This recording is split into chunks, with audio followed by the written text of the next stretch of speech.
बिस्मिल्लाहिर्रहमानिर्रहीम। मेरा नाम अहमद है और आप देख रहे हैं कोरियन पेन चैनल। आज की वीडियो में हम ई और गा, इसोयो और ऑप्सोयो का इस्तेमाल करेंगे। अगर आपने पिछली वीडियो नहीं देखी तो पहले वो देख लें। हमने देखा था पिछली वीडियो में कि ई एयो और येयो जिसका मतलब होता है, हैं और हूँ। इसका मतलब ये हो जाएगा कि मैं फ़लाँ हूँ। मैं जैसे कि मैं कह देता हूँ कि मैं स्टूडेंट हूँ, मैं पाकिस्तान का बाशिंदा हूँ। तो वहाँ पे हम 2 फ़ॉर्मेट यूज़ करते थे, एक इमनीदा इमनिका वाला, एक ईएयू और येयू वाला, ठीक है? लेकिन जब हम ये बोलें कि मैं वो नहीं हूँ, ठीक है? ये फ़लाँ चीज़ नहीं है, तो उस वक़्त हम ई और गा लगाकर आनियो लगाते थे। इससे पिछली वीडियो तक हमने ये चीज़ सीखी थी। अब आज की वाली वीडियो में आपको एक बात बताऊँ कि ई और गा लगाकर इस्सोयो और ऑप्सोयो लगाया जाता है। ज़्यादातर ऐसे ही लिखता है। अब ई और गा लगाने के बाद इस्सोयो इस्सोयो का मतलब असल में होता है कि मौजूद है और ऑप्सोयो का मतलब होता है मौजूद नहीं है। इससे ख़ुसूसन पहले जो भी वर्ड होगा ना उसके साथ अगर कॉन्सोनेंट होगा तो हम क्या लगाएँगे? ई लगाएँगे। अगर वावल होगा तो हम गा लगाएँगे। उसके बाद इस्सोयो लगा देंगे और ऑप्सोयो लगा दें। इसके अलावा और कोई भी इसका रूल नहीं है। यहाँ पे वो कह रहा है फाचिम इस समयोन, यानी कि अगर कॉन्सोनेंट है तो जैसा अभी मैंने बताया तो ई लगाकर इस्सोयो और ऑप्सोयो। जैसे यहाँ पे है छकसंग, क्या होता है? टेबल। छकसंगी, क्योंकि आखिर में कॉन्सोनेंट था ना छकसंग के, इसलिए इस्सोयो। छकसंगी इस्सोयो यानी टेबल मौजूद है। इसी तरह टेलीविजोनी, टेलीविजन क्या होता है? टीवी, और इसके आखिर में भी कॉन्सोनेंट है इसलिए टेलीविजोनी ऑप्सोयो, कि टीवी मौजूद नहीं है। अब फाचिम ऑप्सोम्योन यानी कि अगर कॉन्सोनेंट नहीं है, इसका मतलब ये है कि अगर कॉन्सोनेंट नहीं है तो ज़ाहिर बात है वावल होगा।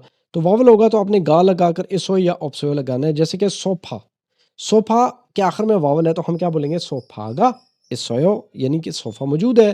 फिर नंगजंगोगा ऑप्सोयो यानी फ्रिज मौजूद नहीं है। नीचे हमारे पास मजीद एग्जाम्पलें हैं, जैसे उतजंग। उतजंग के आखिर में क्या है? कॉन्सोनेंट है, तो हम क्या लगाएंगे? उतजंगी इसोयो यानी कपड़ों वाली अलमारी मौजूद है। इसी तरह फिर क्या हो जाएगा? उई जागा, उई जगह चेयर को कहते हैं उई जागा इसोयो यानी चेयर मौजूद है। कंप्यूथोगा, यहाँ पे वावल था इसलिए क्या यूज़ किया? कंप्यूथोगा ऑप्सोयो यानी कंप्यूटर मौजूद नहीं है। आगे हमारे पास जो एग्जाम्पल हैं इनको अच्छे तरीके से देख लें ताकि इसका यूजेज जो है ना आपको अच्छे तरीके से आ जाए।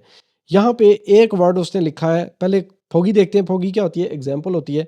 तो फोगी में वो कहता है छकसंग। अब आगे जो है ना ये दायरा लगा हुआ है, इसका मतलब ये है कि मौजूद है। अगर क्रॉस होता तो क्या होता? मौजूद नहीं होता।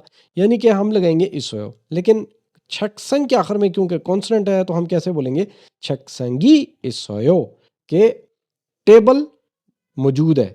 फिर यहाँ पे छिमदे, यहाँ पे भी मौजूद है, ये दायरा है, तो इसलिए हम क्या बोलेंगे? छिमदेगा। आखिर में क्योंकि वावल था तो हम यहाँ पे गा लगाकर इसोयो लगा देंगे। छिमदेगा इसोयो यानी बेड मौजूद है। फिर सोफा के साथ क्योंकि आखिर में वावल है तो यहाँ पे भी हम वावल लगाएंगे और क्रॉस है, इसका मतलब है ऑप्सोयो लगाएंगे। तो कैसे हो जाएगा?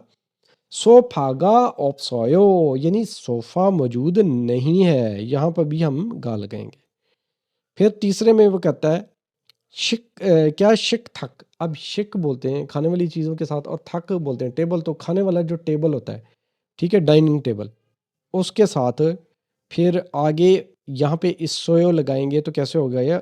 शिक थक की, ठीक है, शिक शिक थक की इस सोयो यानी खाने वाला टेबल मौजूद है। और ओत जंगी यहाँ पे भी आ जाएगा क्योंकि आखिर में कॉन्सोनेंट है। तो ओत जंगी ऑप्सोयो यानी कि कपड़ों वाली अलमारी मौजूद नहीं है। तो इस तरीके से आपने इस सोयो जहाँ पे भी आए और ऑप्सोयो भी आए, इन दोनों से पहले आपने ई और गा लगाना है। और जो ई और गा आनी है वो यहाँ पे भी आपने लगाना है जब आपने बोलना है ना ये चीज़ नहीं है।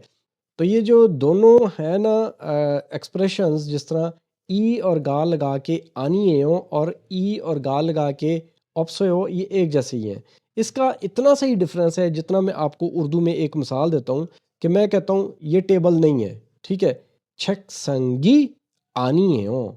अगर मैं बोलूँ ये टेबल मौजूद, यहाँ टेबल मौजूद नहीं है योगी, छक संगी ऑप्सोयो। थोड़ा सा फर्क यही होता है कि मौजूद नहीं है और नहीं है, इतना सही फ़र्क है। आनिए हो, ई गा लगा के आनिए हो या ई लगा गा लगा के ऑप्सो हो।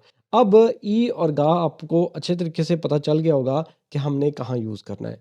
ई और गा आनियो से पहले भी यूज़ होना है, लेकिन ईएओ और येयो से पहले आपने कभी भी ई और गा नहीं लगाना। सिर्फ जब आनियो लगाने लगें तब आपने ई और गा लगाना है। यहाँ पे इस्सोयो हो या ऑप्सयो हो, दोनों ठीक है, मौजूद है या मौजूद नहीं है, दोनों के साथ आपने अगर में कॉन्सोनेंट है तो आपने ई लगाना है, अगर वावल है तो आपने गा लगा के इस्सोयो और ऑप्सयो लगाना है। आज की वीडियो से पहले वाली ग्रामर की सारी वीडियोस आप देख लें ताकि ये सिलसिला बंदा रहे। इसको एक सीरियल वाइज देखना बहुत ज़रूरी है ताकि आप देखें, मैं हर वीडियो में कुछ ना कुछ कनेक्टिंग ग्रामर पिछली भी करवाता हूँ, तो इसलिए ज़रूरी है कि पिछली सारी ग्रामर्स को आप अच्छे तरीके से देख लें। वीडियो देखने का शुक्रिया। अल्लाह हाफ़िज़।